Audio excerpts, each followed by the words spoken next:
people did not think it was appropriate for you to be here today.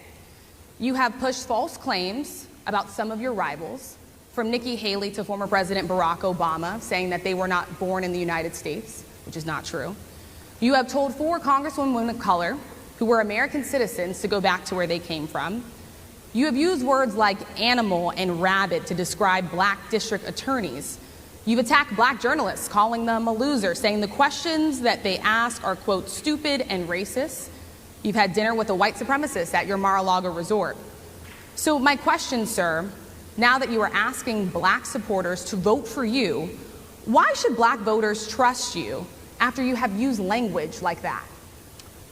Well, first of all, I don't think I've ever been asked a question in such a horrible manner. First question. You don't even say, hello, how are you? Are you with ABC? Because I think they're a fake news network, a terrible network. And I think it's disgraceful that I came here in good spirit. I love the black population of this country. I've done so much for the black population of this country, including employment, including opportunity zones with Senator Tim Scott of South Carolina, which is one of the greatest programs ever for black workers and black entrepreneurs. I've done so much, and you know, and I say this, historically black colleges and universities were out of money, they were stone cold broke, and I saved them and I gave them long-term financing, and nobody else was doing it. I think it's a very rude introduction. I don't know exactly why you would do something like that. And let me go a step further. I was invited here, and I was told my opponent, whether it was Biden or Kamala, I was told my opponent was going to be here. It turned out my opponent isn't here. You invited me under false pretense. And then you said, you can't do it with Zoom. Well, you know, where's Zoom? She's going to do it with Zoom, and she's not coming. And then you were half an hour late. Just so we understand, I have too much respect for you to be late. They couldn't get their equipment working, or something was wrong. Mr. President, I would love if you can answer the question on your rhetoric and why you believe that black voters should trust you with another 4 years. I have been the best president for the black population since Abraham Lincoln. That's my answer. Better than President Johnson, who signed the Voting Rights Act? And for you to start off a question and answer period, especially when you're 35 minutes late because you couldn't get your equipment to work, in such a hostile manner, I think it's a disgrace. Let me just ask a follow-on to other questions here. Some of your own supporters, including Republicans on Capitol Hill, have labeled Vice President Kamala Harris, who is the first black and Asian American woman to serve as vice president and be on a major party ticket, as a DEI hire. Is that acceptable language to you? And will you tell those Republicans and those supporters to stop it? How do you define DEI? Go ahead. How do you define diversity, equity, inclusion? Okay, yeah, go ahead. Is that what your definition? That is give me a definition then. Would you give me a definition DEI. of that? Give me a definition of that. Sir, I'm asking you a question, a very direct question. Define it for me, if you would. I just defined it, sir. Do you believe that Vice President Kamala Harris is only on the ticket because she is a black woman? Well, I can say no. I think it's maybe a little bit different. So I've known her a long time indirectly, not directly very much, and she was always of Indian heritage, and she was only promoting Indian heritage. I didn't know she was black until a number of years ago when she happened to turn black, and now she wants to be known as black.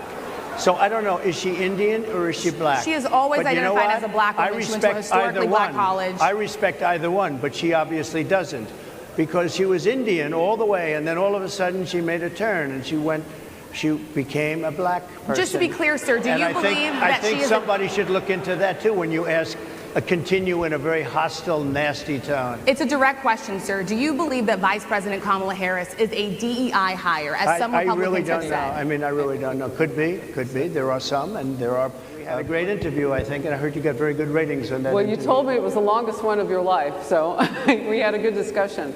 Look, I want to talk about why you're here today. I mean, it is not lost on us how divided we are as a country. And as you were coming today, we really got to see that we are divided along the lines of race, along the lines of gender. And there is this question of, in this moment where we are, why come here? What is your message today? My message is to stop people from invading our country that are taking, frankly, a lot of problems with it. But one of the big problems, and a lot of the journalists in this room I know and I have great respect for, a lot of the journalists in this room are black. I will tell you that coming from the border are millions and millions of people that happen to be taking black jobs. You had the best. What exactly is a black job, sir? A black job is anybody that has a job. That's what it is. Anybody that has a job. All right. And Mr. President, they're taking the employment away from black people. They're coming in, they're invading. It's an invasion of millions of people, probably 15, 16, 17 million people. Going down, and our crime rate is going to be a disaster. Mr. President, I want to get into how you address some of the issues with black communities. And I say that plural because we live in communities of color that are different. We're not all the same. We don't vote the same. We don't think the same. True. It's not monolithic. So as you come here today, I want to talk about something that bursts, and this is the weight of the inflation on this country right now. The nonprofit Money Management International recently released data from its mid-year analysis that we have found a 52% rise in people who are seeking counseling for being in credit debt. They're paying for food that is sky high on their credit cards, and now they can't pay that off. The credit counseling nonprofit MMI, as I said, is saying now that they've seen surges that they haven't seen since we were in a pandemic of people in financial trouble. Much of that falls on the shoulders of single moms, single black moms, when you look statistically. Yeah. How do you turn it around? What's your plan for the black community when it comes to money? So, first of all, it's very hard to hear you for whatever reason because of the fact that they have bad equipment, because I guess, this woman was unable to get the right equipment. But it's very hard for me to hear you, but I can hear every other word. It's very difficult, actually. But so I don't know if they can fix it or do something with it, but I'll do the best I can with it. So Sonia Massey, someone from Illinois, an unarmed black woman, was shot the other day in her home by a deputy sheriff. The deputy has since been charged with murder. You've said police would get immunity from prosecution if you win. Why should someone like that officer have immunity, in your opinion? Immunity? Immunity. I don't know the exact case, but I saw something, and it didn't look good to me. It didn't look good to me. Are you talking with the water, right? Yeah, well, police unions are not backing this person either. Okay. But again, why would... They're going to be charging the officer. I guess they're charging the officer. So why should he receive immunity? Well, he might not. I mean, it depends. It depends on what happens. And that's why this decision is important this time. Bad things happen. You said it twice. When you look at J.D. Vance, is he ready on day one? Does he what? Ready on day one, if he has to be. I've always had great respect for him, and for the other candidates too. But I will say this, and I think this is well documented. Historically, the vice president, in terms of the election, does not have any impact. I mean, virtually no impact. You have 2 or 3 days where there's a lot of commotion as to who, like you're having it on the Democrat side, who it's going to be. And then that dies down, and it's all about the presidential pick. Virtually never has it mattered. Maybe Lyndon Johnson mattered for different reasons of what we're talking about, not for vote reasons, but for political reasons, other political reasons. But historically, the choice of a vice president makes no difference. I think I'd know. Look, if I came onto a stage like this and I got treated so rudely as this woman treated me. Oh my goodness. And I'm fine with it because she was very rude, sir. Very rude. That wasn't a question. She didn't ask me a question. She gave a statement. That wasn't a question. I repeated your statement, sir, actually. You said you would. You would Oh, make that absolutely. decision If I to step thought down. that I was failing in some way, I want people to be sharp. I'll go a step further. I want anybody running for president to take an aptitude test, to take a cognitive test. I think it's a great idea.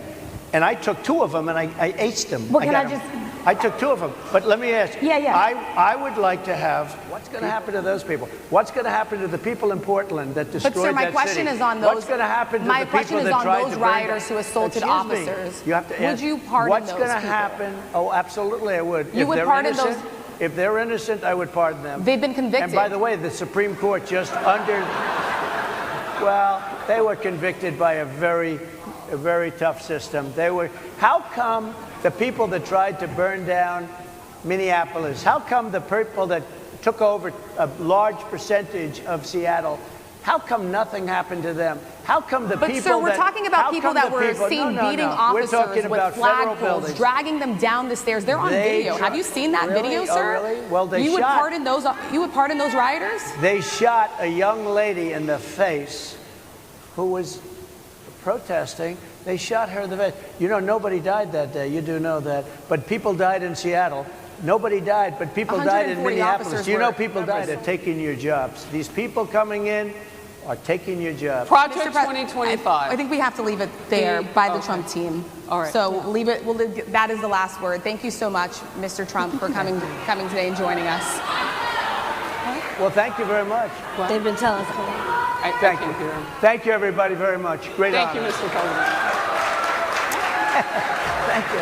NABJ will email about details regarding the conversation with Vice President Kamala Harris in September. Thank you. Thank you very much. Thank you, sir.